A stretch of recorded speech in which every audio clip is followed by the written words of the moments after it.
دوستو یہ ہے یونائیٹڈ کنگڈم کہ جس کو عام طور پر ہم لوگ یو کے نام سے جانتے ہیں، ہماری دنیا کا وہی چھوٹا سا دیش کہ جس نے کسی دور میں ہماری دنیا کے پورے ہی اتہاس کی سب سے بڑی سلطنت قائم کی تھی، جس کو ہم لوگ برٹش ایمپائر کے نام سے یاد کرتے ہیں۔ یہ سلطنت اتنی زیادہ بڑی تھی کہ جس کے بارے میں مشہور تھا کہ اس سلطنت میں کبھی سورج ڈوبتا ہی نہیں ہے،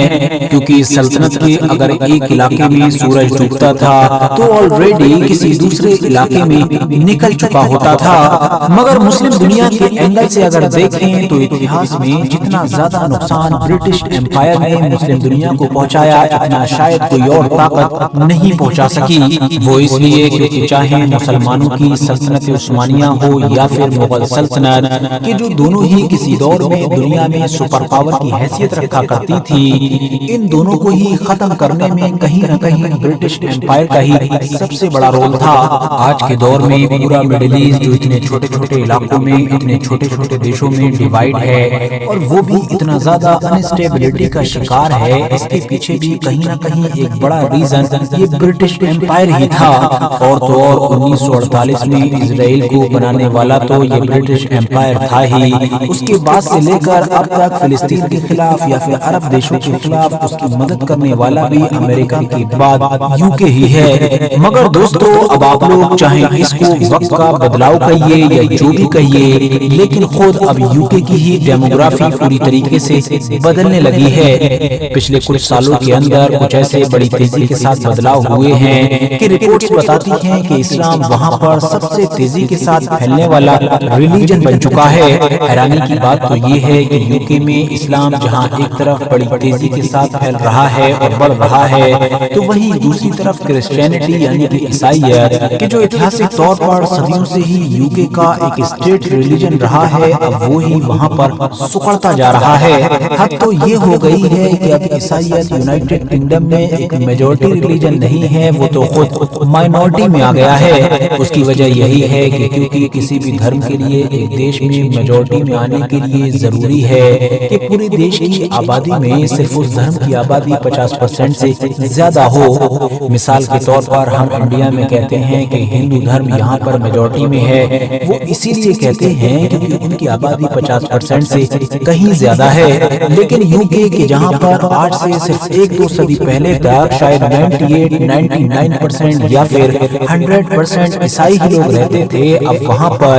یہ دھرم 50% سے بھی زیادہ نیچے آ چکا ہے۔ اس پر بھی بہت سارے ایکسپرٹس کا یہی کہنا ہے کہ اسٹیٹ کی طرف سے یہ جو ڈیٹا ریلیز کیا گیا ہے یہ صحیح نہیں ہے، بلکہ سچائی اس سے بھی کہیں زیادہ آگے ہے۔ مطلب عیسائی دھرم کا جو گراف ہے وہ یو کے میں اور بھی زیادہ گر چکا ہے، اور جب اگلا ڈیٹا آئے گا 2031 کا وہ تو دنیا کو ہی حیران کر دے گا، کیونکہ یو کے میں جو الگ الگ ریلیجن کا گراف ہوگا وہ پوری طریقے سے بدل چکا ہوگا۔ پچھلے 10 سال کی اس رپورٹ کے مطابق یو کے میں سن 2011 تک ٹوٹل مسلم آبادی 2.7 ملین یعنی کہ 27 لاکھ ہوا کرتی تھی، جو ٹوٹل آبادی کا صرف اور صرف 5% تھی۔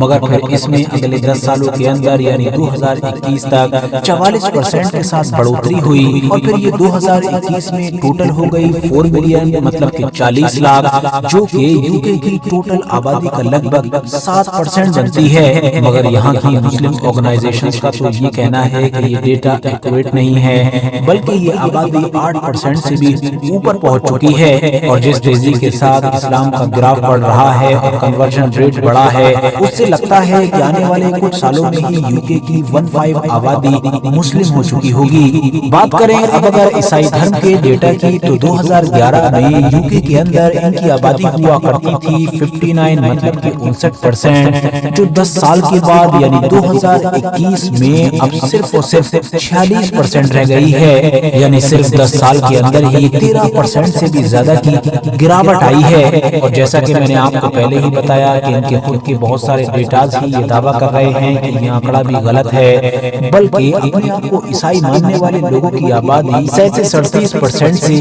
زیادہ نہیں ہے۔ مگر دوستو اب آپ لوگ سوچ رہے ہوں گے کہ بھائی مان لیا اسلام یو کے میں بڑی تیزی کے ساتھ پھیل رہا ہے، مگر پھر بھی اس کی آبادی 7 سے 8% ہی ہے۔ وہیں دوسری طرف کرسچینٹی جو بڑی تیزی کے ساتھ گر رہی ہے، اس کی آبادی بھی 37 سے 38% یا پھر گورنمنٹ کا ڈیٹا بھی مان لیں تو لگ بھگ 45 سے 46% ہے، لیکن عیسائی اور اسلام دونوں کو ملا کر بھی یہ نمبر صرف 50 سے 55% کے بیچ ہی بنتا ہے۔ تو آخر یوکے کے یہ باقی بچے ہوئے 50% لوگ کون ہیں؟ آخر یہ کس مذہب، کس دھرم اور کس ریلیجن کو فالو کرتے ہیں؟ تو دوستو اس کا جواب ہے ریلیجن، یعنی کہ وہ لوگ جو کسی دھرم، کسی مذہب یا پھر کسی بھی خدا کے کانسیپٹ میں یقین ہی نہیں رکھتے ہیں۔ 2011 تک یونائٹڈ کنگڈم کے اندر ان ریلیجن لوگوں کی آبادی 25% کے قریب تھی، جو 10 سال کے بعد بڑھ کر 37% کا آنکڑا پار کر چکی ہے، اور آنے والے سالوں میں امید جتائی جا رہی ہے کہ یہ آنکڑا اور بھی زیادہ تیزی کے ساتھ بڑھے گا اور 50-60% تک پہنچ سکتا ہے۔ ویسے دوستو ریلیجن لوگوں کا یہ گروپ صرف یونائٹڈ کنگڈم ہی نہیں بلکہ یورپ میں بھی اب بڑی تیزی کے ساتھ بڑھتا جا رہا ہے۔ یہی وجہ ہے کہ اب عام طور پر یہ بھی کہا جانے لگا ہے کہ شاید آنے والے دنوں میں یورپ اور یونائٹڈ کنگڈم جیسے علاقوں میں خاص طور سے دو ہی بڑے گروپ نظر آیا کریں گے، ایک تو ناستک یعنی کہ ریلیجن لوگوں کا، جبکہ دوسرا اسلام، کیونکہ ظاہر ہے اگر سارے مذہب، سارے دھرموں کے حساب سے دیکھیں تو یہی اس وقت یورپ اور یونائٹڈ کنگڈم کے علاقے میں سب سے تیزی کے ساتھ بڑھتا جا رہا ہے۔ یہاں پر یہ بات بھی دھیان دینے والی ہے کہ ویسے تو یوکے یا پھر یورپ جیسے سبھی علاقوں میں اس بات کی آزادی ہے کہ کوئی بھی انسان کسی بھی چیز کو فالو کرے، کسی بھی دھرم کو مانے، لیکن پھر بھی بہت سارے جانکار لوگ یونائٹڈ کنگڈم یا یورپ کے علاقوں میں ایتھیزم کی اتنی تیزی کے ساتھ پھیلنے کو راجنیتک طور پر ان دیشوں کے لیے چنتا کی بات بتاتے ہیں۔ وہ اس لیے کیونکہ ان کو لگتا ہے کہ ناستکتا یعنی کہ ایتھیزم ہی وہ دروازہ ہے کہ جس کے ذریعے سے کمیونسٹ آئیڈیالوجی ان دیشوں میں گھس سکتی ہے۔ یاد رہے دوستو کہ یہ کمیونزم وہی آئیڈیالوجی ہے کہ جو رشیا، چائنا یا پھر نارتھ کوریا جیسے علاقوں میں پائی جاتی ہے، اور جس سے ہی پچھلی لگ بھگ آدھی اور ایک صدی سے یہ سارے ہی کیپٹلزم والے دیش یعنی یوکے، امریکہ اور یورپ وغیرہ مقابلہ کر رہے ہیں۔ تو سوال یہی ہے کہ کہیں ایسا نہ ہو کہ جس وچار دھارا سے یہ پچھلی ایک صدی سے لڑتے آ رہے ہیں وہ وچار دھارا اپنے آپ ہی ان کے گھر پر جگہ بنا لے۔ فی الحال دوستو آج کی اپنی ویڈیو کو ہم یہیں پر ختم کرتے ہیں۔ ویڈیو پسند آنے پر نہ صرف ویڈیو کو لائک کریں بلکہ اپنے فرینڈز کے ساتھ بھی ضرور شیئر کریں، اور اسی طرح کی نالجیبل اور ہسٹوریکل ویڈیوز ہمیشہ دیکھنے کے لیے ہمارے اس چینل کو سبسکرائب کرنے کے ساتھ ساتھ بیل آئیکن کو بھی ضرور